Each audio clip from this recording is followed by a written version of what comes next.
ce que je vais vous demander de faire, c'est de vous présenter à la caméra, donc votre nom, votre titre. D'accord. Comme vous voulez. C'est bon? Oui.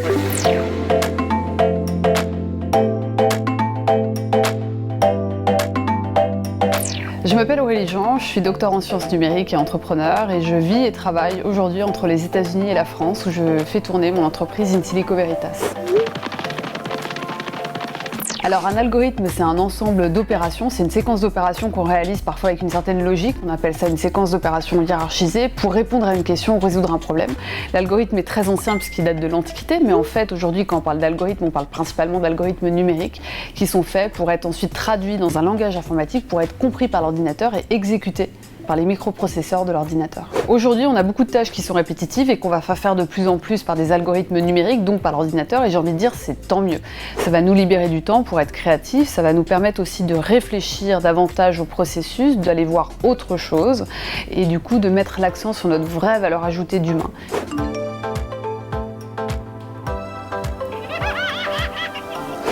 Et souvent on pense que l'algorithme a une réponse en fait qui est absolue et vraie, due à l'impartialité des mathématiques, mais c'est beaucoup plus compliqué que ça parce que c'est nous humains qui décrivons ces algorithmes, qui pensons ces algorithmes et qui implémentons ces algorithmes. L'algorithme peut différer en fonction des gens qui vont l'implémenter, l'écrire, le penser, le concevoir, mais ça j'ai envie de dire c'est parce qu'en fait nous sommes différents.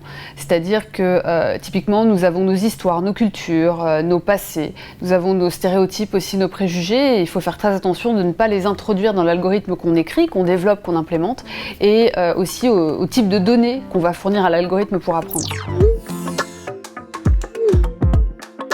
Alors un exemple qui est très connu, parce qu'en fait il provoque beaucoup de réactions en général, il est assez choquant, ce sont les premiers algorithmes de reconnaissance faciale qu'on utilise tous, par exemple sur le téléphone intelligent. Ces premiers algorithmes en fait ne reconnaissaient pas les peaux noires.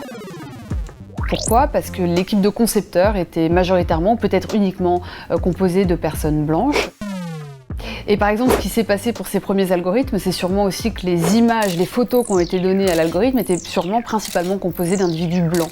Et ce qui a forcément biaisé l'algorithme qui n'était dans l'incapacité de reconnaître un visage à peau noire.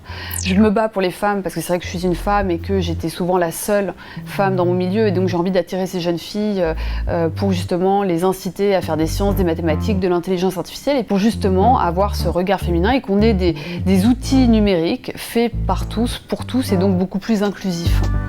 Alors c'est super fun comme métier parce que déjà quand on fait des maths, de l'intelligence artificielle, de l'algorithmique, du code, on peut tout faire. Et puis comme je le dis souvent, c'est extrêmement stimulant intellectuellement. Et puis je le dis aux filles aussi beaucoup, c'est-à-dire que c'est là où il y a les salaires les plus compétitifs et l'indépendance financière est importante.